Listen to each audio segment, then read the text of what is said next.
Hey everyone, welcome back. Ready for another deep dive? Always ready to geek out a bit. Awesome. So today we're tackling software development.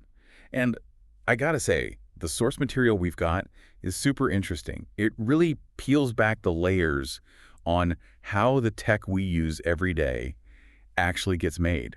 Yeah, it's kind of mind-blowing when you stop to think about it. Like all those apps on our phones, the websites we browse, all that stuff. Doesn't just magically appear, right? There's a whole process behind it. Absolutely. And it's way more intricate than just, someone sitting down and banging out code. That's what we're going to explore today.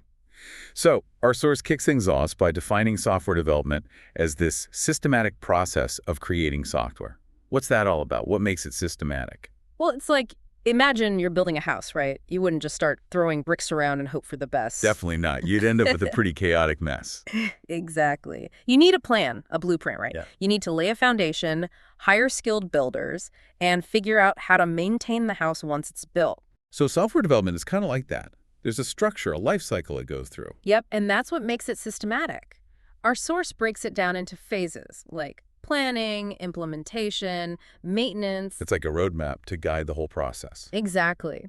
And one of the key players on this roadmap is the developer. They're the ones taking those ideas, the plans, and turning them into, well, actual code. Okay, so they're kind of like the master craftspeople, the Yeah. builders who make those blueprints a reality. I like that analogy. And just like a good builder needs more than just, knowing how to use a hammer. Yeah. Developers need a whole range of skills. So it's not just about knowing how to code. Right. Programming languages are crucial, for sure, but it goes deeper than that. A good developer has to be a problem solver, a logical thinker. They got to understand what the user needs, too. Because at the end of the day, software is meant to be used by people. Exactly. You want it to be intuitive, enjoyable. Makes me think about those apps that are just clunky and frustrating to use. You can tell when there wasn't enough thought put into the user experience. Oh, yeah. A skilled developer can make or break the whole experience. Now let's dig into the programming part a bit. Our source says it's basically giving a computer a set of instructions, which honestly sounds kind of intimidating to non-techie folks like me. It might seem mysterious, but it's actually a lot like writing a recipe. A recipe. Yeah, think about it. Each line of code is like an instruction, a step-by-step guide for the computer to follow. And just like you wouldn't use a pancake recipe to bake a cake. You need different programming languages for different tasks. You got it. Our source talks about how, software for something like accounting would use totally different languages and approaches compared to software that's controlling, say, a self-driving car. Right, because the tasks and goals are totally different. Exactly. It's all about choosing the right tool for the job. Speaking of tools, Mm. every good chef needs their trusty knives and pots and pans. Right? Yeah. What kinds of tools do developers use? Oh man, they've got a whole arsenal.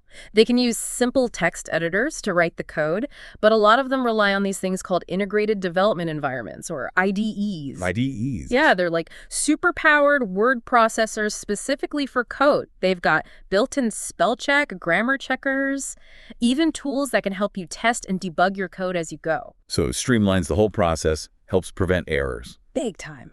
Makes development way more efficient and helps ensure the final product is high quality. So all this software being created, Mm-hmm.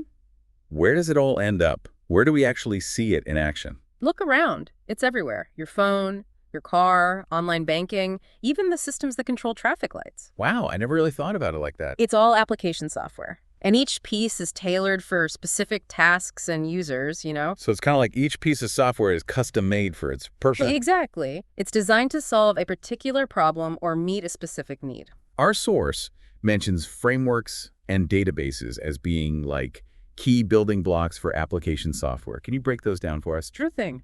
Think of frameworks as like pre-built foundations for development. They provide a structure, a set of best practices that developers can use as a starting point. It's like having a blueprint for a house, but for software. Saves time, ensures stability. Okay, so that's frameworks. What about databases? Databases are like organized filing cabinets for data. They store and manage all the information an application needs to function. Imagine trying to find a single book in a library without a card catalog. Total chaos. Yeah, databases keep everything organized and accessible. So frameworks provide the structure and databases manage the information. You got it. They're both essential for building complex, reliable software. Makes sense. Now, our source also talks about these things called methodologies in software development. What are those all about? Methodologies are kind of like roadmaps for the development process. They provide a structured approach, guide the team from start to finish. There are a bunch of different methodologies out there, each with its own pros and cons. I've heard terms like Agile and Waterfall thrown around. Those are two of the big ones. Agile is all about flexibility, adapting to change. It emphasizes iterative development, working in short cycles, getting constant feedback, and making adjustments along the way. So it's a very dynamic approach. Exactly. Waterfall, on the other hand, is more linear. Like a cascade, each phase flows sequentially into the next. So which methodology you use depends on the project and its specific goals. You nailed it. There's no one-size-fits-all in software development. And it's not a one-and-done deal, right? Our source talks about this idea of continuous development and quality assurance. Oh, yeah, software development is definitely an ongoing process. Continuous development means constantly refining and improving the software, adding new features, fixing bugs.